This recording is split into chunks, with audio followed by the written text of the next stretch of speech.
DDA के मृतक कर्मचारी आश्रितों की माननीय प्रधानमंत्री नरेंद्र भाई मोदी जी से मार्मिक अपील है कि उन्हें करुणामूलक आधार पर नौकरी दिलाई जाए। साथियों, आज धरने का 161वां दिन है। पिछले 6 महीने से ये धरना लगातार डीडीए के मुख्यालय विकास सदन पर चल रहा है। 1988 से लेकर 2016 तक मृतक कर्मचारियों के आश्रितों को डीडीए प्रशासन ने करुणामूलक आधार पर नौकरियां नहीं दी और जो नौकरियां दी उनमें बहुत बड़े पैमाने पर भेदभाव किया गया है। पैसे वाले, खेत खलियान वाले, मोटर गाड़ियों वालों को नौकरी दी और जो गरीब बेसहारा लोग थे, जो विधवाएं थी, बच्चे, उन लोगों को नौकरियां नहीं दी गई।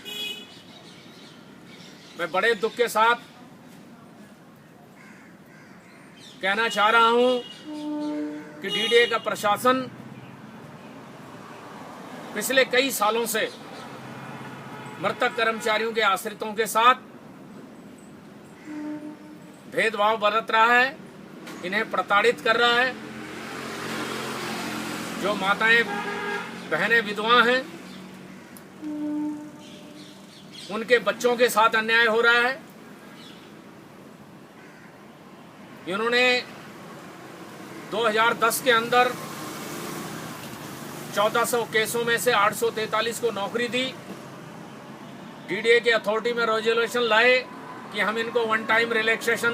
दे रहे हैं। मैं इस प्रशासन से पूछना चाहता हूं कि अगर आप वन टाइम रिलैक्सेशन की बात करते हैं तो फिर आपने ये 547 केस क्यों छोड़ दिए?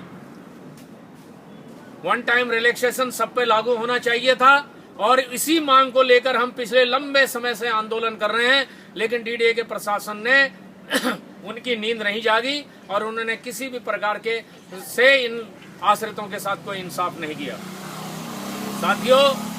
मैं आज यहाँ पर यह भी कहना चाहता हूँ कि 2013 के अंदर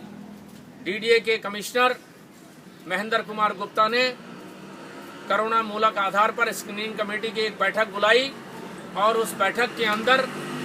543 के अलावा और जो नए केस इकट्ठे हो गए थे 2008 के बाद के जितने भी केस थे उन सब की एक मीटिंग की। उसमें से 252 केसों का चयन किया गया, फिर उसके ऊपर फिर मीटिंग की और 194 केसों का चयन किया, जिसमें से 121 लोगों को नौकरी दी, जिसमें से 17 इन्होंने सीधे एलडीसी बना दिए, जो कि बहुत ही गलत किया। और उनमें से भी 164 के लगभग आज जो केस हैं वो लाइन में है नौकरी के लिए और लगभग 1000 केस मृतक कर्मचारियों के आश्रितों को नौकरी के लिए आज भी लाइन पर हैं। मैं ये भी यहां पर दोहराना चाहूंगा कि हमने 25 मई 2016 को माननीय उपराज्यपाल श्री नवजीत जंग को ज्ञापन दिया। उसके बाद माननीय प्रधानमंत्री जी, माननीय शहरी विकास मंत्री जी, डीडीए उपाध्यक्ष, सभी संबंधित पक्षों को हम इस विषय में अपना ज्ञापन दे चुके हैं और अपनी समस्याएं उनको बता चुके, किंतु बड़े दुख के साथ मुझे कहना पड़ रहा है कि डीडीए का एक गूंगा बहरा प्रशासन, जिसकी अभी तक नींद नहीं खुली है, और इन लोगों के साथ जो कि करुणामूलक आधार पर नौकरी के लिए बड़े लंबे समय से संघर्ष कर रहे हैं, डीडीए का प्रशासन उन्हें लगातार नजरअंदाज करता चला आ रहा है। साथियों, मैं प्रशासन से फिर अपनी मांग को दोहराता हूं कि अब तक के सभी निरस्त केस जिनको गलत तरीके से निरस्त किया गया है, चाहे वो कितने ही पुराने क्यों ना हो, जो टाइम वार्ड का बहाना देकर समयबद्ध का नियम लागू करके बच्चों की जो केसों को नौकरी में शामिल नहीं किया गया है, वो लोग जो नए केस हैं और जिन लोगों का इन्होंने नौकरी के लिए चयन कर रखा है, उन तमाम 1000 के लगभग केसों का सुनवाई शीघ्र की जाए, सबको नौकरियां दी जाए। क्यों? ये सारे मृतक कर्मचारियों के आश्रित अधिकतर वर्क चार्ज रेगुलर पर थे, इसलिए मेरी मांग है कि सबको जो है वर्क चार्ज रेगुलर पर नौकरी दी जाए, क्योंकि इसमें कोई 5% कोटे वाली बात नहीं है और रेगुलर का सिस्टम इन्होंने खुद जानबूझकर अपनाया है, इसमें जो 5% का कोटा लगा रहे हैं। अभी कुछ समय पहले माननीय डीडीए के पूर्व उपाध्यक्ष श्री अरुण गोयल जी और प्रधान आयुक्त श्रीपाल जी के साथ हमारी विचार विमर्श हुआ था, जिसमें हमारे सामने 2 प्रस्ताव रखे गए थे कि हम सभी जितने भी निरस्त केस हैं या जो क्यू में लगे हुए हैं उन लोगों को हम ठेके पे नौकरी देते हैं डीडीए की ओर से, और उन निरस्त केसों की हम पुनः समीक्षा करेंगे। उसमें जो जायज लोग होंगे उनको दोबारा से नौकरी दी जाएगी।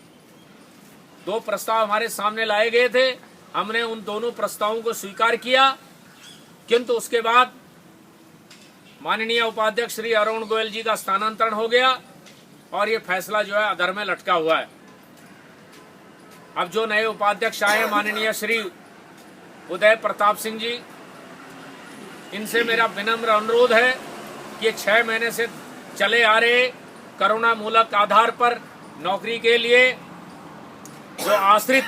धरने पे बैठे हैं डीडीए कर्मचारी यूनियन के नेतृत्व में, इनके साथ ये मिल बैठकर फैसला करें, ताकि इन लोगों के साथ जो पीछे जातियां हुई वो दूर की जा सके, इन लोगों को रोजगार मिल सके। ये गरीब लोग हैं, बेसहारा लोग हैं, विधवाएं हमारी जो माताएं बहनें हैं, इन लोगों को नौकरी मिले ताकि ये अपना रोजगार चला सकें। मैं ये भी यहाँ पर दोहराना चाहता हूँ कि डीडीए ने 400 के लगभग डीजीआर लगा रखे हैं। विकास सदन का पूरा कार्य ठेके पे है, विकास मीनार का पूरा कार्य ठेके पे है, स्पोर्ट कम्प्लेक्सों के अंदर सैकड़ों की संख्या में इन्होंने कंपनियों के माध्यम से ठेके पर लोग लगा रखे हैं और ऐसे ही विकास सदन के अंदर हैं। जब उन लोगों को आप लगा सकते हैं तो आप इनको क्यों नहीं रख सकते? ये तो मृतक कर्मचारियों के आश्रित हैं, इनका तो अधिकार भी बनता है। तो एक मेरी मार्मिक अपील माननीय उदय प्रताप सिंह डीडीए उपाध्यक्ष से है, को इनकी सुनवाई करें, इन गरीब और बेसहारा लोगों को रोजगार दें, जिससे कि अपने परिवार का गुजर बसर कर सके। और माननीय प्रधानमंत्री, हमारे लोकप्रिय प्रधानमंत्री भाई नरेंद्र मोदी जी ने कुछ समय पहले घोषणा की थी कि मैं युवाओं को रोजगार देना चाहता हूं, जिससे कि वो अपने परिवार का गुजर बसर कर सकें। मैं उसका स्वागत करते हुए ये दोहराना चाहता हूं कि डीडीए प्रशासन माननीय मोदी जी की भावनाओं को समझते हुए और उनके आदेशों का पालन करते हुए ये युवा हैं, ये 900,000 जो मृतक कर्मचारियों के आश्रित हैं, इनमें अधिकतर युवा ही हैं, इन लोगों को रोजगार दें, ताकि प्रधानमंत्री श्री मोदी जी के आदेशों का उनका सही प्रकार से उनका अनुसरण हो सके और इन गरीब परिवारों का गुजारा चल सके, इनके चूल्हे में आग जले, उससे इनको रोटी मिले। मैं ज्यादा कुछ न कहते हुए सिर्फ इतना कहना चाहूंगा कि सारे केसों की पुनः समीक्षा की जानी चाहिए, चाहे वो समयबद्ध तरीके से रिजेक्ट किए गए हों और कितने ही पुराने क्यों ना हो, सबकी पुनः समीक्षा की जाए और तब तक इनको जो है ठेके पर रोजगार दिया जाए। इन शब्दों के साथ मैं सबका अभिनंदन करते हुए आप लोगों से ये गुजारिश करूंगा कि जब तक इस धरने का फैसला, चाहे कितने इस धरने के अंदर उतार चढ़ाव आ जाएं, चाहे किसी भी प्रकार की कोई भी कुर्बानी क्यों न देनी पड़े, ये संघर्ष जिंदगी के आखिरी सांस तक रहेगा, जब तक कि हमें इंसाफ नहीं मिल जाता। जय भारत, जय नरेंद्र मोदी जिंदाबाद, नरेंद्र मोदी जिंदाबाद, नरेंद्र मोदी जिंदाबाद, राजेश नेगी जिंदाबाद, राजेश नेगी जिंदाबाद। कमाल कर दिया आपने।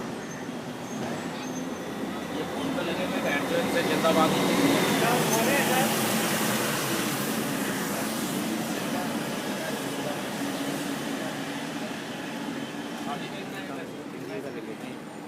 दिखाइए मुझे इसको, ये तो पहले